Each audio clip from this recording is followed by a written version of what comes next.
Hello, my name's Alexis and welcome to my June wrap-up. So if you're new here, I do my wrap-ups a little bit differently. I throw all of my books into a bracket generator and I make them fight it out to determine what my best book of the month was. I've been doing these since the beginning of the year, so if you're interested in seeing what books have won in the past, I will link all of the other months below. But yeah, without further ado, I think let's get right into it. I read a total of 14 books for the month of June, which isn't great numbers-wise for me personally, but it's gonna be great for this video because I've been averaging like 18, 19 books lately, and those videos have been way too long. So this is gonna be a nice little break for me. We're just gonna go right through these super fast. Oh, and actually this will be even shorter than that because even though I read 14, 2 of those books are for like a sort of secret project, so I won't be giving you my thoughts on them here. So we're actually only going to talk about 12 books. So let's get right into the fight. Okay, so we are jumping right into it with our first matchup. We have Faebound by Sara El-Arifi, and I love this book so much. I will link the vlog below where I read it. I ended up reading it for a Romantasy-a-thon, and like, wow, not to spoil this, but this book is going on my favorites of the year list. Like, I'm just so blown away by this book. I have not been able to stop thinking about it since I read it. While I was reading it, I was just so captivated by it. I was reading huge chunks of the book at a time. Like, I could not put it down. I was just like losing hours because like I just had to be in this story. I just had to be with these characters. So this one is about 2 sisters that get kind of caught up in the Fae world and they get in trouble, and yeah, they just have to figure shit out. It was so incredible. I definitely want to read more by this author. I am waiting for the next book in the series. Like, I will be in line like on release day to get this book, and I ended up giving this one a 5-star.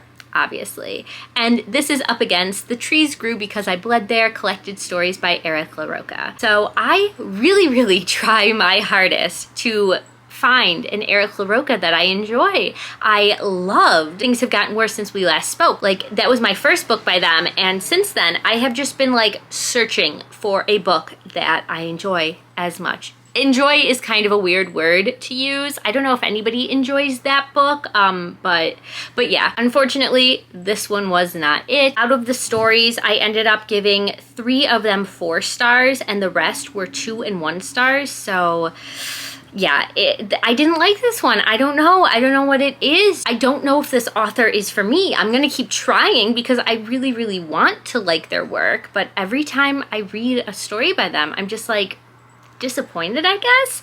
But I guess I will give you my favorites. They were Bodies Are for Burning, You're Not Supposed to Be Here, and I'll Be Gone by Then, which like those, they're all 4 stars. I really like them, especially Bodies Are for Burning and You're Not Supposed to Be Here. Like, if we could get full-length novels.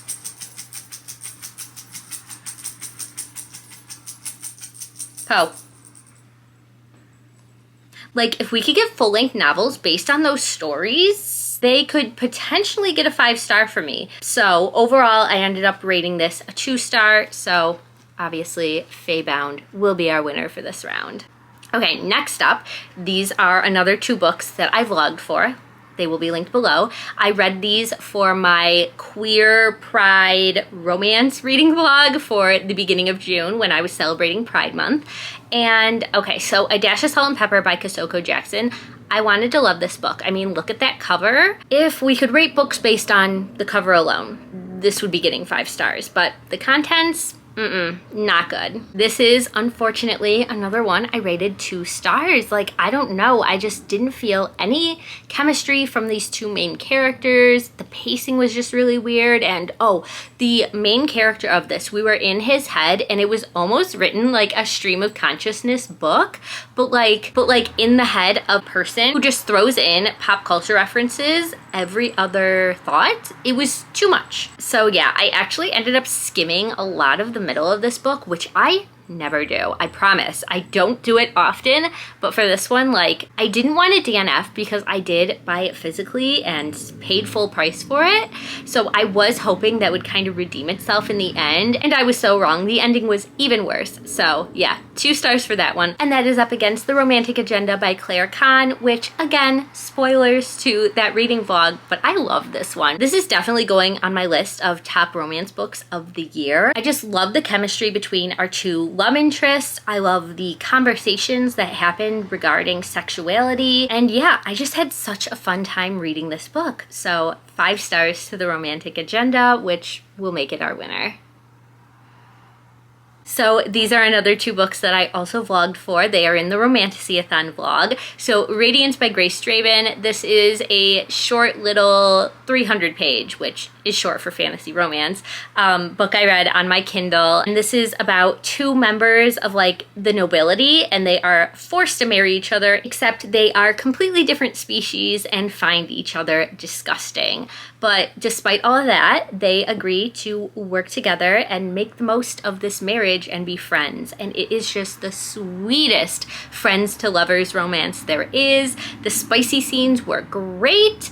Oh my god, the banter between these 2 characters was hilarious. They give each other the funniest nicknames. Like, they are not afraid to call each other ugly to their face, but they do it so like lovingly. Love this one so much. And this one was a 4-star from me, versus the conclusion to one of my new favorite series, Once Upon a Broken Heart, and that is A Curse for True Love by Stephanie Garber. This honestly was the most disappointing of the series, unfortunately. Like, I really wanted it to finish strong, and I don't know what happened. Like, I think this book just should have been longer and maybe more thought out, more edited. I don't know, I'm not an author. I just, like, it felt lacking. I think we deserved more. And this one also got 4 stars from me, so it is a true even matchup. But I think based on my enjoyment, which is how I rate things, I have to go with Radiance. It left me feeling good. I want to continue the series. I'm happy with the story as a whole, versus A Curse for True Love. Like, I'm disappointed. I don't know if I would be continuing the series if there were more books in it. Okay, so as a reminder, I know this surprises me every time, we do the whole left side first and then we move on to the right. So we have Faebound versus The Romantic Agenda. This is so hard because these are both 5 stars, but honestly, in my heart, it's no competition because I have not stopped thinking about her since I've read it. And again, this is gonna be too easy this month. Sometimes we have really good matchups where it's like soul crushing because I have to pick one of my babies, but like Faebound is the it girl. She is the moment. If you need any more convincing to read it, like, just go do it. You won't regret it. So Faebound is going to be our first contender for Best Book of June, and we are moving on to the right side now. So first up, we have Friday I'm in Love by Cameron Garrett, and I read this one, again, for that queer reading vlog. So this one is actually a YA novel, which I don't read too much YA anymore, usually because I just feel a little too mature for it. I am almost 30, but I was very surprised by this one. It did a really good job. It talked a lot about pretty heavy topics. It talked a lot about money problems and coming out to people and not having them accept you right away, and just kind of the uglier side of growing up queer. But don't worry, it wasn't all heavy. There were such beautiful moments of just like queer and Black joy in this book. I am really, really happy with how this book ended. It left such a big smile on my face, and I ended up giving it 3 stars versus Beneath Black Sails by Claire Sager. I read this one for Romantasy-a-thon, and it was the Who Did This to You book club pick for June. So this is a pirate book, which I have come to find is like my favorite sort of sub-genre of book. I don't know what it is, but this one was just kind of your standard fantasy romance, enemies to lovers. It's about a pirate and the pirate hunter. They end up falling in love, and I was actually really surprised how much I liked this one. I ended up giving it 4 stars, and I will be continuing with the series. So I think for that reason, we are going to choose Beneath Black Sails as our first winner. Okay, next up we have 2 more queer books. So first up we have Blood City Rollers, which is written by V.P. Anderson and illustrated by Tatiana Hill. This is a graphic novel that I picked up. It was written by a local author, and it is about a vampire roller derby team, and they need a human to compete in this underground supernatural roller derby competition. So they end up kidnapping a figure skater, and we just follow her on her journey to becoming part of the roller derby team. It was a fun time.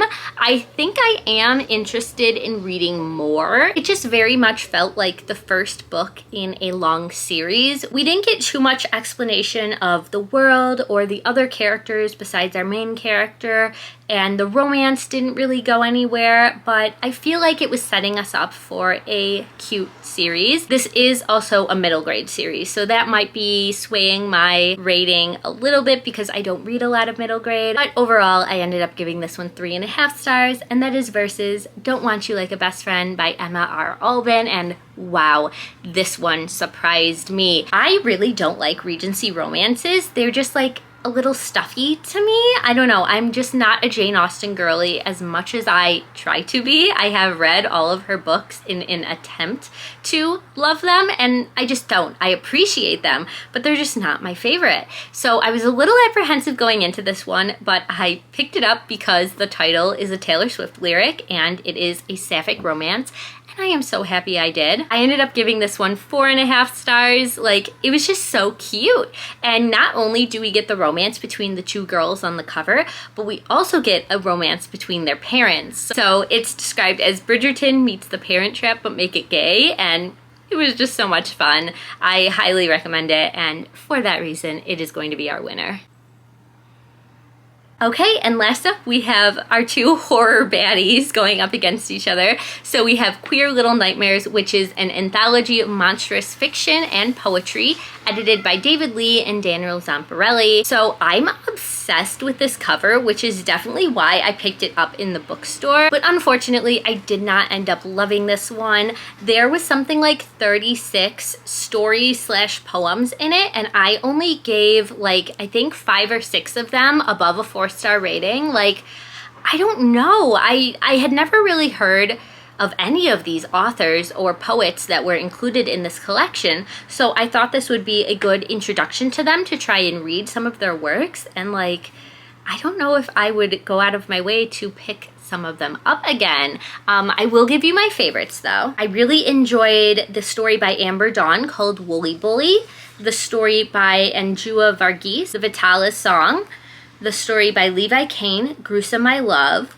the poem by David Lee, Poem Made from Pennywise, the poem by Benji Zhao, Naga Mark Ruffalo Dream, and the story by David Lee, The Call. But after I added up all of my ratings, I decided to go with a 3-star for this one. And that is versus my first Hailey Piper, Queen of Teeth, which is essentially the movie Teeth, but in book form. But this one actually had a lot more to it. I thought it was going to be very similar to the movie, but it had so much added stuff. It was actually very sci-fi-y. Like, it had this added element of this like medical facility that was kind of doing some really shady human testing, and I wasn't expecting that, but I really, really liked that aspect of the story. It reminded me a lot of Lakewood by Megan Giddings. So if you like horror that has to do with like the medical setting, I think you would really enjoy this one. The gory scenes were so good. I am definitely interested to pick up more by Hailey Piper in the future, and I ended up giving this one a 3.5-star rating, which means Queen of Teeth will be our winner for this one. Okay, we're getting down to our final books. So we have Beneath Black Sails versus Don't Want You Like a Best Friend. Ooh, this one's a little hard. I think I have to go with Don't Want You Like a Best Friend though. Like, I just love the romance in this one so much. Just kicking my feet, giggling, all that. Okay, so now we've got Don't Want You Like a Best Friend versus Queen of Teeth. Again, just have to go with Don't Want You Like a Best Friend. Which brings us to our top 2 books of June. I think it's pretty obvious who the winner is gonna be. I'm sorry for a kind of boring, predictable bracket, but you know, sometimes you just read one of the best books you've ever read and it's the clear winner. So of course, Faybound will be our winner. All right, there we have it. There are all of my June books. If you made it this far, thank you so much for watching, and I hope you enjoyed it. I always have such a fun time filming this. It's like a fun little game I get to play, and I get to talk about my recent favorite books with you. So yeah, just thank you. As always, I hope you read a good book today, and I will see you soon in my next one. Bye.